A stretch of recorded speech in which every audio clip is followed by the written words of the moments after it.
The late 1980s was a pretty glorious time for anyone going to the arcades. Not only did we have the massive Sega machines that we saw in the previous video, we had a hell of a lot of other advancements happening in a pretty short span of time.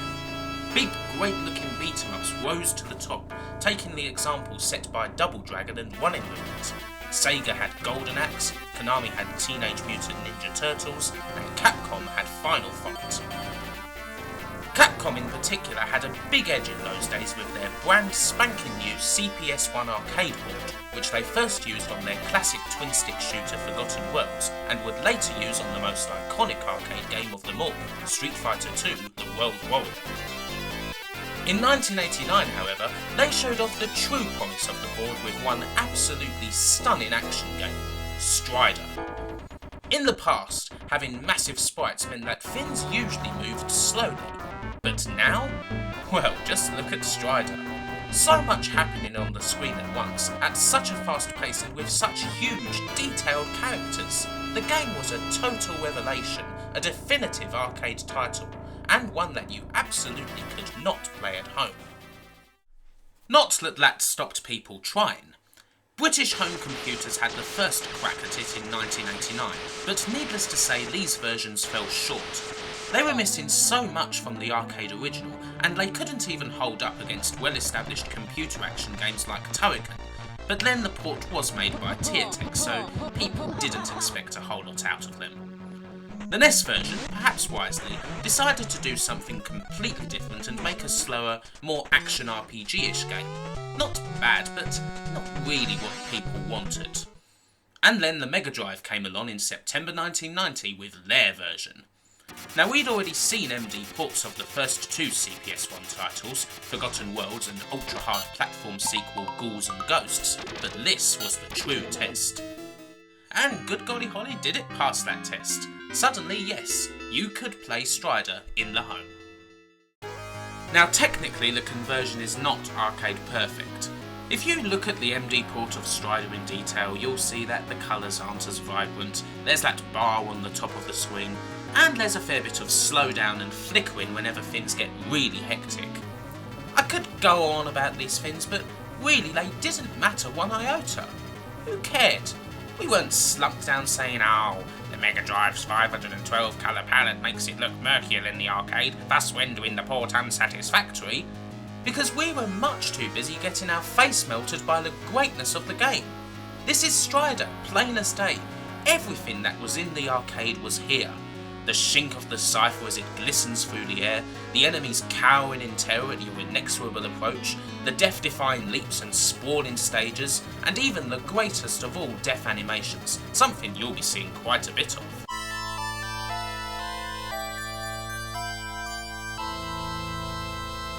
The port actually had even more to offer.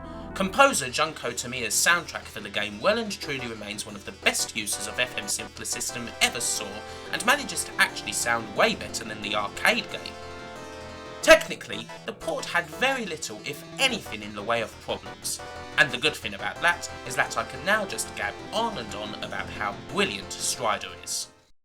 The glider drops you into a futuristic communist Russia as Strider Hiru, and your mission takes you through Siberia, a flying battleship named Baylog, the Amazon rainforest, and finally to the Third Moon, where you encounter the Master himself, the man with the powers of nature and science in his hands, and a gloriously evil laugh to boot, Grandmaster Mayo.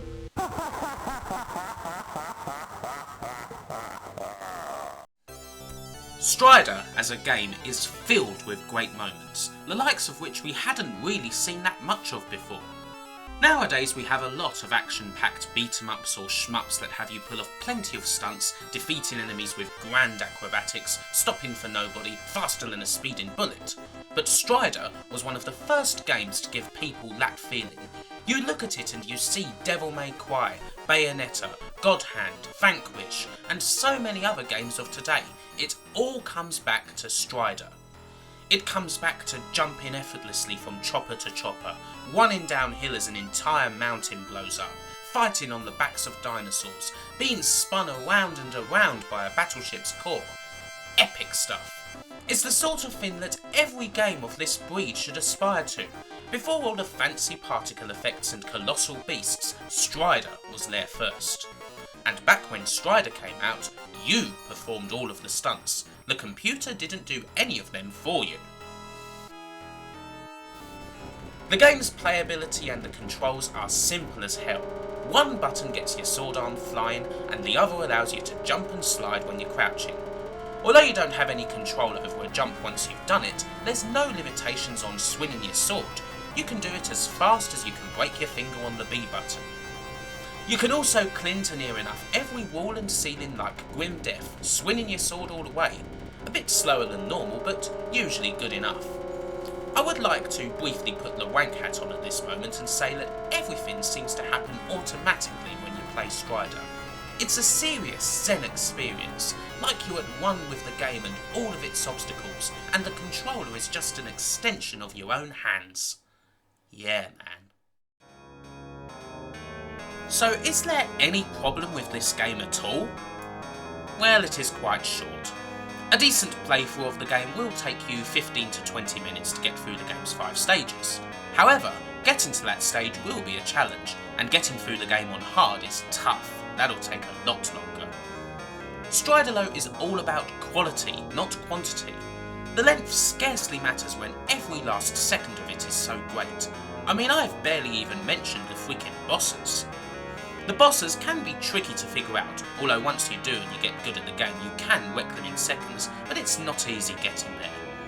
But you know how good a boss game this is going to be when, at stage 1's end, you come across the Comintern who on the leader's command fly up and merge into a terrifying mechanical snake known simply as Ouroboros the Iron Ruler. And from there the fun just simply never ends. We've got Robo-Toki, Ed 209, a Chinese gymnastic troupe, pirates, mechanised dinosaurs, real dinosaurs, that insane battle at the ship's core, and of course, the Grand Master himself, who has the forces of nature at his fingertips, making for one of the greatest of all final fights. Now you couldn't imagine any of this, and nor could I, but those nutty bars at Capcom sure did, and we can't really thank them enough for it. Summing up Strider is quite simple. It's one of the greatest games ever for me, and this is possibly the best arcade port of all time. Pretty much everything that I want as a gamer is in Strider. It never lets up even once, I'm always moving forward, and I'm doing things completely out of the ordinary every chance I get. It's quite wonderful. And it was one of the first 16-bit games to come out and simply say that you can't do this on a NES or a Master System. It simply was not possible. Before this, 16-bit was the future, but when Strider came out, it became the present. It was what you had to have. It was Strider, and it was the best.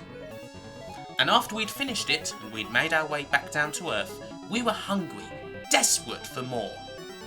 And then, something went horribly wrong.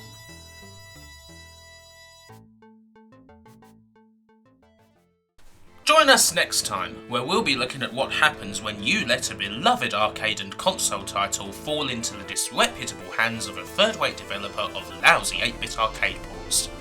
Why is Hiru suddenly wearing white? Why does he keep running away? And, wait a second, he's transformed into a freaking robot? All shall be revealed next time on the Mega Reviews. Alright? Not half.